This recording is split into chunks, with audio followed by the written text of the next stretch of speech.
सी plus plus lecture series में आज हम मल्टी डायमेंशनल एरे के इम्प्लीमेंटेशन के बारे में जानेंगे कि कैसे सी प्लस प्लस प्रोग्राम्स में मल्टी डायमेंशनल एरे का इम्प्लीमेंटेशन किया जा सकता है। इससे पहले प्रीवियस लेक्चर्स में हम जैसे डिस्कस कर चुके हैं कि data in multi dimensional array are stored in tabular form in row major order. जब कभी भी हम डिक्लेयर करेंगे अपने मल्टी डायमेंशनल एरे को तो वहाँ पर हमें बताना होता है कि कितनी रोज़ और कितने नंबर ऑफ़ कॉलम्स हमारे मल्टी डायमेंशनल एरे में होंगे। यहाँ पर इंटीजर डेटा टाइप है, ए इसका नाम है और फर्स्ट स्क्वायर ब्रैकेट में जो वैल्यू 3 लिखी है वो रोज़ को रिप्रेजेंट करती है और सेकंड स्क्वायर ब्रैकेट में जो वैल्यू लिखी है वो कॉलम्स को रिप्रेजेंट करती है। तो अब फर्दर हम ये प्रीवियस लेक्चर में डिस्कस कर चुके हैं। अब हम इसका इम्प्लीमेंटेशन करके देखते हैं कि हम इसको अपने प्रोग्राम में कैसे इम्प्लीमेंट कर सकते हैं। तो यहाँ पर ऑलरेडी एक ब्लॉक हमने बनाया हुआ है अपने प्रोग्राम के लिए। यहाँ पर एरे को डिक्लेयर करते हैं कि integer A 3 rows and number of columns is also 3। तो ये हमारे टोटल 9 एलिमेंट्स हम इनपुट कर पाएंगे अपने इस एरे में और 9 एलिमेंट्स इनपुट करने के लिए हमारे पास 9 स्पेसेस अवेलेबल हैं। यहाँ पर हम 2 वेरिएबल ले लेते हैं ए और जे, आई और जे सॉरी। तो यहाँ पर हम फॉर लूप लगाते हैं। सबसे पहले लिखते हैं प्रिंट सी आउट, यहाँ पर एंटर नंबर्स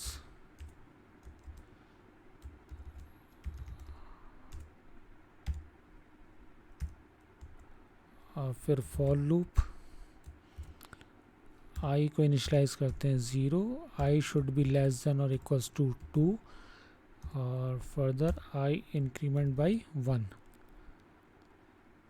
और ऐसे ही हम जे के लिए लूप लगा लेते हैं। For J initialise by 0, j is less than or equals to 2 and further j is increment by 1। अब हमें यहाँ पर वैल्यूज़ को रीड करना है यानी कि इनपुट कराना है। हमें यहाँ पर सबस्क्रिप्ट पास करते हैं i और दूसरी सबस्क्रिप्ट हमारी आएगी j। तो i यहाँ पर सी इन 00 यहाँ पर ए सी इन 01 02 10 11 12 और 20 21 22। अब फर्दर हम इसको आउटपुट लेने के लिए यहाँ पर हम नेक्स्ट लाइन में जाते हैं। यहाँ पर /n लिख देते हैं और जो ऊपर वाला कोड है इसको ही हम कॉपी कर लेते हैं जिससे आसानी से हम कर पाएँ। यहाँ पर इसको लिख देते हैं दैट इज़ सी आउट।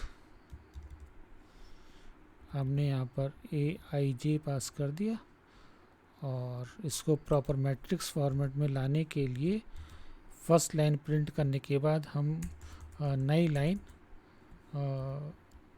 यानी कि फर्स्ट 3 एलिमेंट्स प्रिंट करने के बाद हम एक नई लाइन पे जाएंगे। उसके लिए हम यहाँ पर /n लगा लेते हैं कि just after printing the first 3 elements of the array it will move the cursor will be move to the next line. अब यहाँ पर हम इसको अपना क्लोज कर देते हैं। ये हमारा प्रिंट हो जाएगा जो हमने एरे के एलिमेंट्स को इनपुट किया है। और इसी को अगर हम कि किन एड्रेसेस पे हमारे एलिमेंट्स इनपुट हुए हैं अगर हम ये जानना चाहते हैं तो यहाँ पर हम इसी कोड को दोबारा लिख लेते हैं और दोबारा लिखने के बाद यहाँ पर हम माइनर सा करेक्शन है। फिर यहाँ पर हम एड्रेसेस प्रिंट करना चाहते हैं ये किन लोकेशंस पे हमारे वैल्यूज़ प्रिंट हुई, यानी किन एड्रेसेस पे हमारा। अब ये मोर और लेस हमारा प्रोग्राम कंप्लीट हो गया है। हमने एक स्क्वायर मैट्रिक्स 3 ऑर्डर 3 की मैट्रिक्स डिक्लेयर कर ली, यानी कि एरे डिक्लेयर कर लिया। आई को इनिशियलाइज़ कर लिया 0 से 2 तक चला, फिर जे को इनिशियलाइज़ कर लिया 0 से जे भी 2 तक चला। सी इन करके इनपुट कर ली वैल्यूज़ को, फिर डिस्प्ले कर ली सी आउट से। आई और जे सबस्क्रिप्ट पास करते हैं हमारे एरे में। फिर हमने यहाँ पर एड्रेसेस को प्रिंट कराया। अब प्रोग्राम को रन करते हैं। प्रोग्राम हमारा सक्सेसफुली रन हो गया। अब यहाँ पर ये हमसे पूछ रहा है इनपुट या एंटर नंबर। हम नंबर्स इनपुट करते हैं 1 2 3 4 5 6 7 8 9। तो ये हमारे नंबर्स 1 2 3 4 5 6 7 8 9 डिस्प्ले हो रहे हैं। इससे प्रॉपर फॉर्मेट में प्रिंट करने के लिए यहाँ पर हमने जहाँ सी आउट लिखा है वहाँ पर लिख लेते हैं /t, और यहाँ पर भी लगा लेते हैं /t। इस /t से टैब स्पेस के इक्विवेलेंट वो स्पेस लेगा, फिर वैल्यूज़ को प्रिंट करेगा। तो यहाँ पर फिर से ये हमसे नंबर मालूम कर रहा है। तो यहाँ पर 1 2 3 4 5 6 7 8 9, अभी हमने 1 2 3 4 5 6 7 8 9 ये डिस्प्ले हो गया। और किन एड्रेसेस या किन लोकेशंस पर हमारी ये वैल्यूज़ स्टोर हुई हैं ये यहाँ पर नीचे उसी मैट्रिक्स फॉर्म में डिस्प्ले हो रहा है। अगर आप इसको गौर से पढ़ेंगे इन हेक्साडेसिमल नंबर्स को, तो आप देखेंगे इन सभी में 4 का डिफरेंस है। तो इट मीन्स यहाँ पर हम जो काम कर रहे हैं वो 32 बिट ऑपरेटिंग सिस्टम पे काम कर रहे हैं, और इंटीजर लिखने के बाद हमारा इंटीजर 4 बाइट्स मेमोरी एलोकेट करता है। तो यहाँ पर हमने स्पेस करने के लिए नंबर्स के बीच में यहाँ पर टैब यहाँ पर स्पेसिफाई कर दिया था।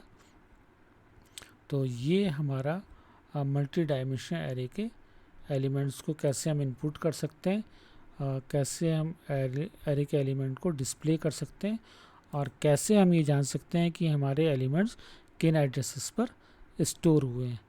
तो यहाँ पर हमने ये सारी चीज़ें डिस्कस की। अब इसके कई सारे डिफरेंट प्रोग्राम्स हम अपने प्रोग्राम्स में बना के देख सकते हैं, और आगे प्रोग्राम्स में हम एडवांस लेवल की प्रोग्रामिंग में देखेंगे different operations single dimensional array और मल्टी डायमेंशनल एरे में हम कैसे परफॉर्म कर पाएंगे। तो आज के लेक्चर में इतना ही। Thanks a lot for watching. Thank you very much.